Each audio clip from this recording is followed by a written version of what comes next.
Ki Ageng Rangga Sasana alias Lord Rangga meninggal dunia pada Rabu 7 Desember pagi tadi di Rumah Sakit Mutiara Bunda. Lord Rangga meninggal dunia setelah mengalami sakit dan dirawat di Rumah Sakit Mutiara Bunda Tanjung, Brebes, Jawa Tengah. Sebelum meninggal, Lord Rangga sempat menyampaikan pesan terakhir untuk calon Panglima TNI Laksamana Yudo Margono. Saat itu, Lord Rangga mengucapkan selamat atas terpilihnya Laksamana Yudo Margono menjadi calon Panglima TNI. Ia juga meninggalkan pesan khusus.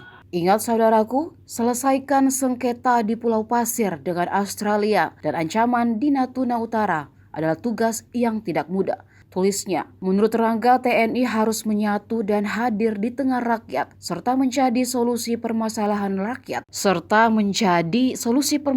rakyat dan bersikap humanis. Sosok Rangga Sasana dikenal karena sempat menghebohkan publik setelah pengakuannya terhadap eksistensi Sunda Empire. Ia kerap muncul di publik dengan mengenakan seragam militer dan menggunakan baret.